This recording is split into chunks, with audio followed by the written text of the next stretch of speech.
Você está navegando por anúncios de imóveis à meia-noite e cada casa que não parece que vai desmoronar custa $500.000. A cozinha tem bancadas de laminado de 2003. O carpete é bege, tem lambril de madeira falsa no porão e o corretor tem a audácia de chamar isso de casa para iniciantes. Enquanto isso, você está aí fazendo contas de cabeça com seu salário, se perguntando se de alguma forma perdeu uma grande promoção ou se o mercado imobiliário inteiro enlouqueceu coletivamente. Spoiler, a culpa não é sua, é da matemática e ela é absolutamente brutal. Meu nome é Fernando e hoje vamos fazer algo que os corretores de imóveis odeiam. Vamos calcular quem realmente pode pagar por uma casa de R$ 500.000 em 2026. Mas quem pode pagar por ela de forma legítima, sem transformar a própria vida em um simulador de estresse financeiro? Existe uma diferença enorme entre se qualificar para um financiamento imobiliário e realmente conseguir dormir tranquilo depois de assinar a papelada. Vamos começar com a realidade desconfortável. Em dezenas de mercados nos EUA agora, R$ 500.000 é o valor base. Isso não te dá uma mansão. Isso te dá um caixote de 111 metros quadrados com 3 quartos, 2 banheiros e um quintal do tamanho de uma toalha de praia Em cidades como Denver, Austin ou qualquer lugar a uma distância razoável de uma grande metrópole, $500.000 é o que as pessoas comuns precisam juntar de alguma forma para comprar casas normais. A renda familiar mediana nos Estados Unidos é de cerca de R$ 84.000. Então, estamos pedindo para pessoas que ganham R$ 84.000 comprarem casas que custam 6 vezes a sua renda anual. Se essa proporção parece insana para você, parabéns, você está prestando atenção. Mas todo mundo continua dizendo que você consegue. O corretor de hipotecas diz que você foi aprovado. Seus pais compraram uma casa com bem menos. Algum influenciador no TikTok está comprando e vendendo casas sem dar entrada. Então, qual é o problema? O problema é que todo mundo está mentindo para você sobre o que acessível realmente significa. Vamos começar com a entrada, porque é aí que os sonhos da maioria das pessoas morrem. A regra antiga era dar 20% de entrada em uma casa de R$ 500.000. Isso são R$ 100.000 em dinheiro. Deixa eu repetir, R$ 100.000. A poupança mediana na América tem cerca de R$ 8.000 guardados. Então você não está só um pouco curto, você está R$ 92.000 curto. E antes que você diga que vai simplesmente economizar, vamos fazer essa conta também. Se você ganha R$ 84.000 por ano e economiza 10% da sua renda bruta, o que quase ninguém faz, você está poupando R$ 8.400 por ano. Nessa velocidade, levaria 12 anos para juntar o valor da entrada, assumindo que os preços das casas não subam, o que eles com certeza vão. Ok, então você pula os 20% de entrada. Coloca 5% ou 10% em vez disso, que é o que a maioria das pessoas realmente faz. Parabéns! Você acabou de desbloquear uma nova despesa chamada PMI, Private Mortgage Insurance, ou Seguro Hipotecário Privado. Esta é a taxa que você paga todo mês pelo crime de não ser rico o suficiente para dar 20% de entrada. É essencialmente um imposto da pobreza, que custa entre R$ 200 e R$ 400 por mês, dependendo do seu financiamento. Você está pagando dinheiro extra todo mês por um seguro que protege o banco, não você, porque eles temem que você possa não pagar. Então, você já está começando de uma posição de punição financeira. Agora, vamos falar sobre o pagamento real da hipoteca.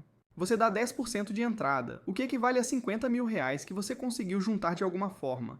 Isso deixa você com um empréstimo de R$ 450.000. Com as taxas de juros atuais, algo entre 6% e 7%, dependendo do seu crédito, seu pagamento mensal da hipoteca ficará em torno de R$ 2.750 a R$ 2.850. Isso é só o principal e os juros. Esse valor não inclui mais nada que você precisa para realmente morar na casa. E vamos adicionar os impostos sobre a propriedade. Dependendo de onde você mora, você está olhando para algo entre R$ 4.000 e R$ 8.000 por ano, o que dá cerca de R$ 500 por mês, se formos conservadores. Depois, tem o seguro residencial, que disparou nos últimos anos graças às mudanças climáticas, tornando tudo mais caro de segurar. Você está olhando para mais R$ 250 a R$ 350 por mês, dependendo da sua localização e se sua casa fica em uma zona de inundação, zona de incêndio ou corredor de tornados. Depois vem a manutenção, aquela coisa que todo mundo esquece até o aquecedor de água explodir às 23 horas de um domingo. A regra geral é destinar 1% do valor da sua casa por ano para manutenção e reparos. Em uma casa de R$ 500.000, isso dá R$ 5.000 anuais, ou cerca de R$ 417 por mês. E não se esqueça do PMI que mencionamos antes. Adicione mais R$ 200 a R$ 400. Então vamos somar tudo isso. Prestação do financiamento, R$ 2.850. Impostos sobre a propriedade, R$ 500. Seguro, R$ 300. Manutenção, R$ 417. PMI, R$ 300. Seu custo mensal total de moradia agora está em torno de R$ 4.367, e isso assumindo que nada quebre. Você não precise de um novo telhado e o seu condomínio não repave aleatoriamente o bairro inteiro e te mande uma conta de R$ 3.000. É aqui que a coisa fica realmente divertida. Consultores financeiros dirão que você não deve gastar mais de 28% da sua renda bruta mensal com moradia. Os bancos aprovarão você se sua relação total de dívidas com a renda for inferior a 43%. Vamos fazer uma engenharia reversa disso. Se você está gastando R$ 4.367 por mês com moradia, e isso representa 2,28% da sua renda, você precisa estar ganhando aproximadamente R$ 187 mil por ano. Se usarmos a regra mais flexível de 43%, você ainda precisa estar recebendo cerca de R$ 150 mil anualmente. E agora chegamos ao ponto principal. Apenas cerca de 10% a 20% das famílias americanas ganham 150 mil dólares americanos ou mais. Isso significa que 80% das famílias americanas não podem pagar confortavelmente uma casa de 500 mil dólares americanos sob nenhum padrão financeiro razoável. E isso não é uma opinião. Isso é apenas a matemática sendo cruel. Mas você deve estar pensando, as pessoas continuam comprando essas casas. Quem são essas pessoas? Algumas têm dupla renda e trabalham em áreas bem remuneradas. Alguns têm dinheiro da família. Outros estão se esticando tanto que uma conta médica ou a perda do emprego desmoronaria toda a vida financeira deles. Deixe-me mostrar como isso realmente funciona quando analisamos os números de uma família real tentando fazer isso dar certo. Conheça uma família que chamaremos de O Silva. 2 profissionais trabalhando que ganham um total de R$ 160 mil por ano, o que os coloca bem acima da média. Firmemente na classe média alta, eles deveriam estar confortáveis, certo? Vamos ver o que acontece quando eles compram essa casa de R$ 500 mil. Primeiro, a renda bruta deles de R$ 160 mil parece impressionante, até a Receita Federal aparecer. Após impostos federais, estaduais, FICA e talvez uma contribuição modesta para o plano de previdência privada, 401k, eles ficam com cerca de R$ 9.500 por mês. Esse é o dinheiro real deles para viver. Agora subtrair esse custo mensal de moradia de R$ 4.367. Calculamos que sobram R$ 5.133 para literalmente todo o resto das suas vidas. 2 prestações de carro porque ambos precisam se deslocar para o trabalho. Lá se vão R$ 800 de seguro do carro para 2 veículos, mais R$ 250 de gasolina, porque nada é acessível a pé nos subúrbios. R$ 300 em empréstimos estudantis, porque eles precisaram desses diplomas para conseguir os empregos que os qualificaram para o financiamento imobiliário. Conservadoramente, R$ 600 em prêmios de seguro-saúde, que seus empregadores não cobrem integralmente. R$ 400 em mantimentos para uma família que tenta comer de forma razoavelmente saudável. R$ 800 se eles tomarem cuidado. Contas de serviços públicos para essa casa maior, eletricidade, água, gás, internet, telefone. R$ 450. Estamos agora com R$ 1.533 restantes e ainda não tocamos em roupas, entretenimento, atividades para as crianças, consertos de carro, coparticipações médicas ou na necessidade psicológica de sair de casa ocasionalmente e fingir que você tem uma vida. Ah, e em economias, fundo de emergência e aposentadoria. Além daquele modesto 401k, boa sorte. Este lá está gastando 46% do seu rendimento líquido em moradia, não 28%, nem mesmo 35%. Quase metade. E essas pessoas não são irresponsáveis. Elas não estão comprando jet skis ou fazendo viagens pela Europa. Elas estão apenas tentando morar em uma casa que o mercado diz ser normal. Veja como isso realmente se sente no dia a dia. Dá a sensação de conferir o saldo bancário antes de ir às compras. Dá a sensação de dizer não à excursão dos seus filhos porque esses R$ 35 podem ser necessários se a luz do motor acender. Sabe, dá a sensação de ficar acordado às 2 da manhã fazendo contas mentais para saber se você pode comprar pneus novos este mês ou se precisa adiar para o mês que vem e apenas torcer para não chover. Dá a sensação de estar a um imprevisto de virar um desastre, a qualquer momento. O ar-condicionado quebra. Isso são R$ 5 mil que você não tem. Alguém bate na traseira do seu carro e sua franquia é de R$ 1.000. Você vai pagar no cartão de crédito. Seu filho precisa de aparelho. Você está financiando um tratamento dentário como se fosse um carro. Essa é a realidade para famílias que ganham R$ 160 mil tentando comprar uma casa de R$ 500 mil. Agora imagine como fica para a família que ganha R$ 120 mil, R$ 100 mil ou, Deus nos livre, a renda mediana real de R$ 84 mil. Com a renda mediana, comprar uma casa de R$ 500 mil não é apertado, nem sequer é um esforço. É uma fantasia financeira. É matematicamente impossível sem ajuda externa massiva ou aceitar um nível de risco que deixaria um paraquedista nervoso. Mas o que torna isso verdadeiramente insidioso é que o mercado imobiliário não se importa com esses números. Os vendedores listam casas por R$ 500 mil porque foi o que casas comparáveis foram vendidas. Os bancos aprovam compradores com uma relação dívida sobre renda de 43% porque, tecnicamente, o empréstimo não entrará em inadimplência imediatamente. Os corretores de imóveis incentivam os compradores a se esticarem porque a comissão deles depende de fechar o negócio. Ninguém na transação tem interesse em te dizer que você está prestes a se afogar financeiramente. O sistema é projetado para te colocar dentro da casa, não para garantir que você possa pagá-la confortavelmente a longo prazo. E uma vez que você está dentro, uma vez que você assinou esses papéis e mudou seus móveis, você está preso. Você não pode simplesmente decidir 6 meses depois que isso foi um erro e desistir sem destruir seu crédito e perder seu sinal. Então as pessoas ficam. Elas ficam em casas que não podem pagar, trabalhando em empregos que odeiam porque não podem arriscar nenhuma interrupção na renda, vendo lentamente suas economias evaporarem, se perguntando por que se sentem tão estressadas quando supostamente estão vivendo o sonho americano. Deixe-me dizer como é a dura verdade. Para provavelmente 70% a 80% das famílias americanas, uma casa de R$ 500 mil não é acessível, não de forma sustentável. Não sem aceitar um nível de precariedade financeira que teria sido considerado imprudente uma geração atrás. Isso não é sobre falha pessoal. Fracasso pessoal. Não se trata de não trabalhar o suficiente ou não ter inteligência financeira. Trata-se de um mercado imobiliário que se desconectou completamente da realidade da renda. Os preços das casas aumentaram aproximadamente 400% desde 1990. A renda familiar mediana aumentou cerca de 180% no mesmo período. A matemática não fecha, não pode fechar, não vai fechar.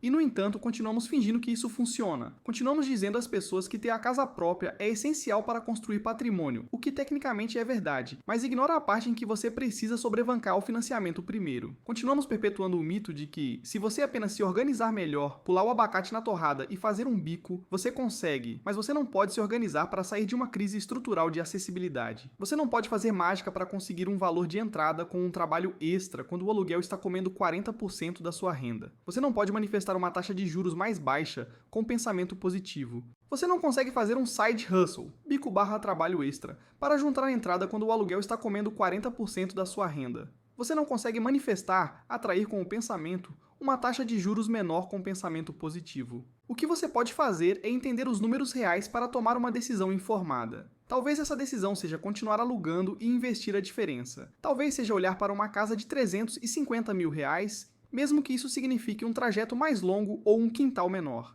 Talvez seja reconhecer que a compra de um imóvel no seu mercado atual simplesmente não é viável agora. E tudo bem, porque eis o que ninguém te conta. Não há prêmio por comprar uma casa que você não pode pagar. Não existe troféu para quem se afoga em dívidas imobiliárias. O estresse de mal conseguir pagar a prestação da casa todo mês vai apagar qualquer orgulho que você sentiu no dia em que pegou as chaves. A verdadeira questão não é se você consegue ser aprovado tecnicamente para uma casa de R$500 mil. A verdadeira questão é se ter essa casa vai realmente melhorar sua vida ou apenas transferir seu dinheiro para um banco enquanto você se estressa com os impostos sobre a propriedade. E para a maioria das pessoas, quando você faz as contas honestamente, a resposta fica desconfortavelmente clara. Então, o que isso significa para você na prática? Vamos ser diretos. Se você está de olho em uma casa de R$500 mil agora e a renda da sua família é inferior a R$140 mil, você precisa parar. Simplesmente pare. Você está prestes a tomar uma decisão financeira que dominará e potencialmente arruinará a próxima década da sua vida.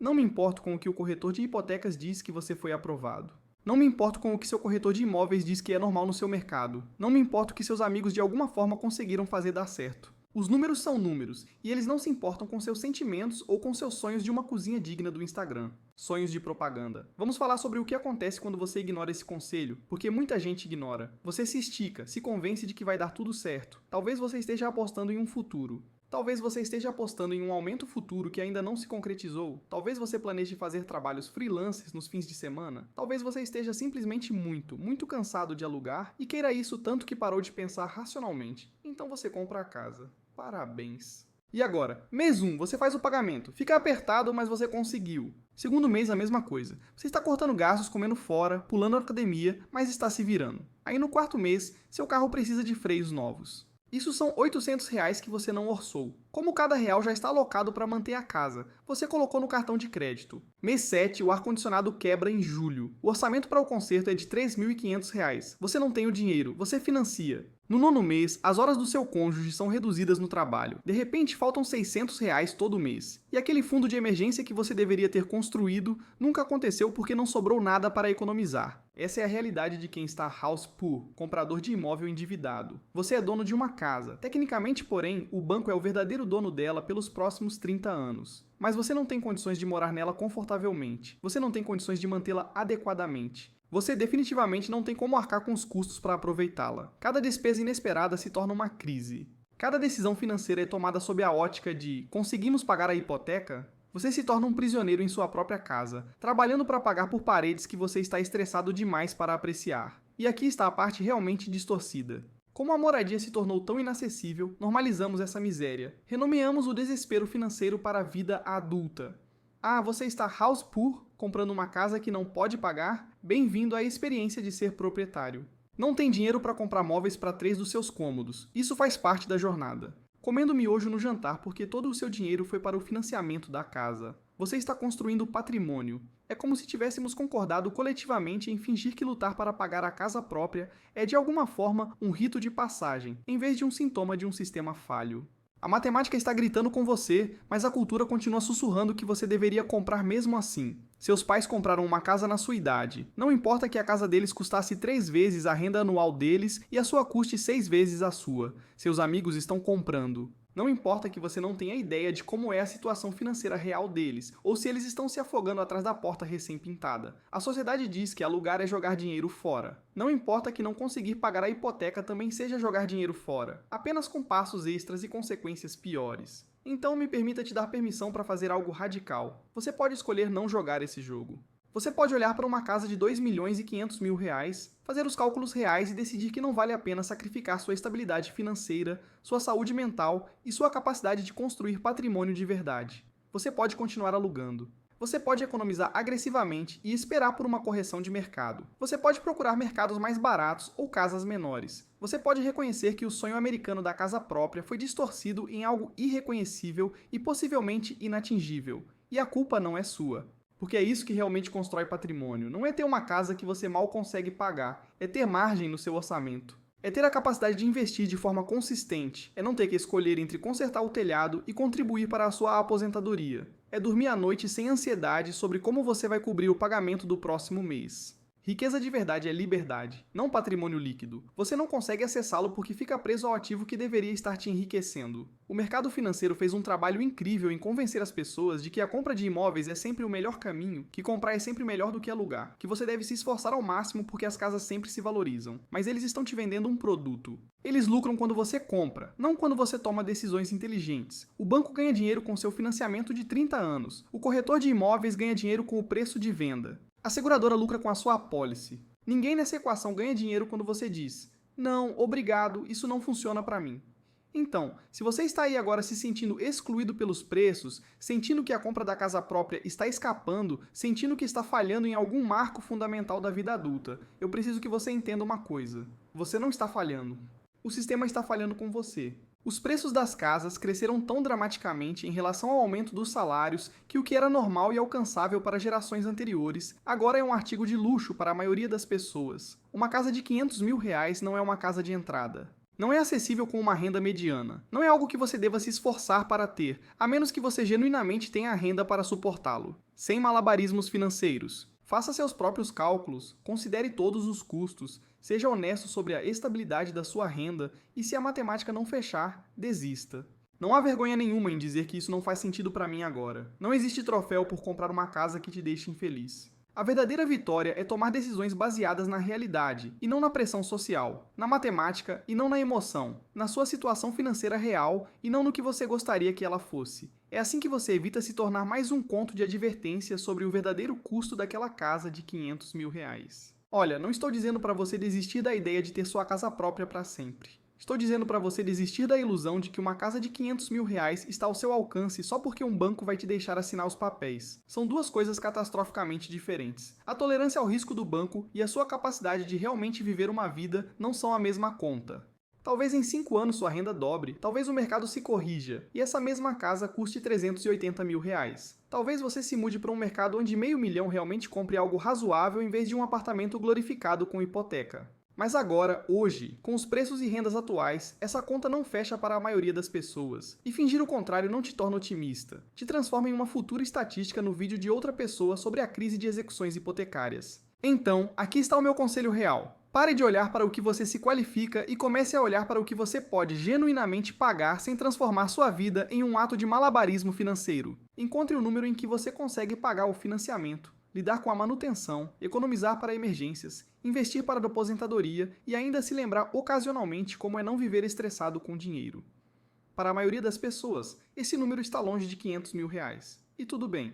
Você não é menos bem-sucedido por ser realista. Você não está falhando na vida adulta por se recusar a se afogar financeiramente por bancadas de granito. Vocês estão apenas fazendo as contas que aparentemente ninguém mais quer fazer. O mercado imobiliário vai continuar fingindo que esses preços fazem sentido, mas os bancos vão continuar aprovando empréstimos que não deveriam existir. Continuam aprovando empréstimos que não deveriam existir. Corretores de imóveis continuarão dizendo que é um ótimo momento para comprar, mas você não precisa participar dessa loucura financeira coletiva só porque todo mundo está fazendo isso. Às vezes, a atitude mais inteligente é reconhecer quando o jogo é desonesto e decidir não jogar.